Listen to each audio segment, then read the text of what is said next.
Gmail account එකක් හෙවත් Google account එකක් හදන විදිහ ඉතාමත් සරලව පැහැදිලිව කරලා දෙනවා. සබ්ස්ක්‍රයිබ් කරලා තබා ගන්න. ඉස්සලා ෆෝන් එකේ setting එකට යන්න. ෆෝන් එකේ setting එකට යන්න. ඊට පස්සේ setting එකට ගියාට පස්සේ account කියලා එකක් තියෙනවා. setting වලට ගියාට පස්සේ ෆෝන් එකේ account කියලා එකක් තියෙනවා.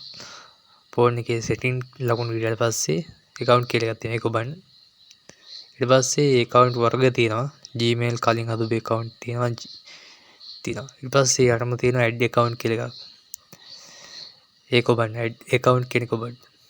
ඊට පස්සේ account වර්ග තියෙනවා වල හදන්න ඕනේ. ඒකේ Google කියන එක ඔබන්න. එතකොට තමයි Gmail එක හදන්න පුළුවන් Google account. Google කියන එකට යන්න. Google කියන එකට යන්න ඕනේ. Google එකට ගිහින් එපුවට පස්සේ එනවා කලින් account එකක් තියෙනවා. ඒක log වෙන්න පුළුවන්. හැබැයි අලුතෙන් එකක් හදන හින්දා create account කියන එක යන්න ඕනේ. create account කියන එකට යන්න ඕනේ.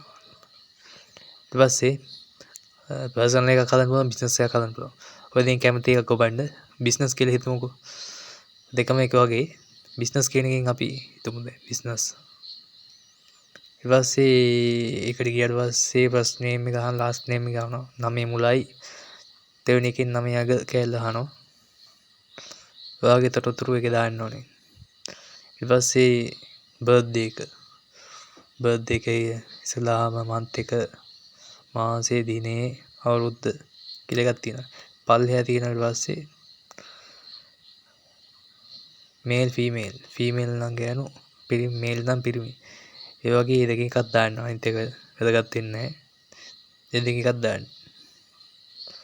ඊට පස්සේ next තිබුවාම create your own Gmail address එක කියන්නේ වගේ Gmail එක ඔයා කැමති Gmail එක ගන්න වගේ නම නැත්තම් මොකක්ද business name එකක් තියෙන එකද ගන්න.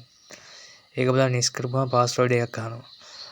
ඔයාගේ කැමති password එකක් ගන්න simple ලකුණු 3ක් capital ලකුණු 3ක් විවිධ සලකුණු ඉලක්කම් දාලා password එක ගන්න next කරාට පස්සේ ඔයාගේ account එක පේනවා. ඉතින් හදලා your account.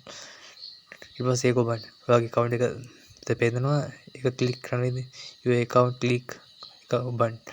ඊට පස්සේ agree. ඊට පස්සේ ස්තරයක් ගන්නවා. යටටම ගියාට පස්සේ I agree කියලා දැම්මම ඔයාගේ Google account එක create වෙනවා. ඉතාම සරලයි, පැහැදිලි.